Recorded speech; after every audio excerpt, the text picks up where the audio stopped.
মরা লাশের গোস্ত খাইল, এটা কিন্তু কোরআনের আয়াত।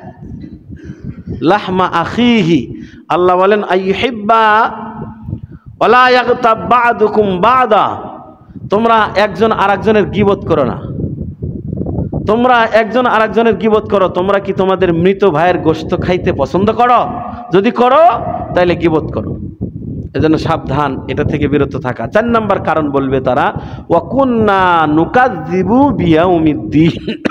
জাহান্নামীরা বলবে, আলেম ওলামার জবান থেকে আলেম ওলামারা আমাদের বুঝাইতো যে পরকাল একটা দিবস আছে, পরকাল আছে, কবর আছে, হাসর আছে, কিন্তু আমরা এটাকে মিথ্যা প্রতিপন্ন করতাম। মরে গেলে মাটির সাথে মিশে যাবে, ওইটা আবার কি? ওয়াকুন্না নুকাযযিবু বিয়াউমিদ্দিন, আমরা কিয়ামত বিশ্বাস করি নাই।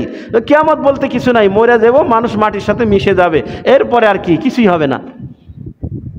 এই কারণে তোমরা এটা বিশ্বাস করছো, এই জন্য জান্নাতে আসছো, আমরা অবিশ্বাস করার কারণে জাহান্নামে আসছি। এই যে 4টা কারণ জাহান্নামে যাওয়ার। 1 নম্বর কারণ হলো নামাজ না পড়া, 2 নম্বর হলো অভাবগ্রস্তদের পাশে না দাঁড়ানো, মানে ক্ষুধার্তদেরকে না খাওয়ানো, 3 নম্বর কারণ গীবতকারীদের সাথে মিশে গীবত করা, 4 নম্বর কারণ পরকালকে অবিশ্বাস করা। এই 4 কারণ থাকলে সে জাহান্নামে যাবে। এই 4টা কারণ যদি বদগুণ না থাকে, সেই লোকটা আল্লাহর জান্নাতে যাবে। এজন্য ভাই আসেন, আল্লাহ পাক সুস্থ রাখছেন, এখনো হাঁটতে পারেন, চলতে পারেন, এটার শুকরিয়া আদায় করানার্থে মসজিদে এসে নামাজটা পড়েন। আল্লাহ যদি এমন অসুস্থতা দিয়ে দেয়, প্যারালাইসিস হয়ে ঘরে পড়ে থাকবেন, তখন মনে চাইলেও কিন্তু মসজিদে এসে নামাজ পড়তে পারবেন না, ঠিক না? এটা কিন্তু আল্লাহ করতে পারেন, কিন্তু আল্লাহ আমাদেরকে ভালোবাসেন বিদায় সময় দিতেছেন। বাবা যেমন একটা সন্তানকে বারবার সময় দেয়, বারবার ভুল করে, বারবার মাফ চায়, আবারও সময় দেয়, কেন? বাবা বলে তার প্রতি মহব্বত আছে বলে।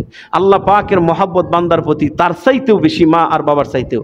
এই জন্য আমরা অপরাধ করার পরেও আল্লাহ আমাদেরকে প্যারালাইসিস বানিয়ে ঘরে রাখতেছে না, অপরাধ করার পরেও আল্লাহ আমাদেরকে অন্ধ বানায় দিতেছে না, অপরাধ করার পরেও আমাদের লুলা বানায় দিতেছে না।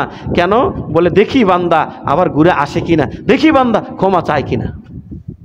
এই জন্য আসেন বাবা, এই 4টা বদগুণ, অর্থাৎ নামাজ না পড়া, অভাবগ্রস্তদেরকে সহযোগিতা না করা, এরপরে গীবত করা, এরপরে পরকালকে অবিশ্বাস করা, এই 4 বদগুণ আমাদের দিল থেকে বের করে দেই। আল্লাহ তৌফিক দান করুক সকলে বলে আমিন। আমার কাছে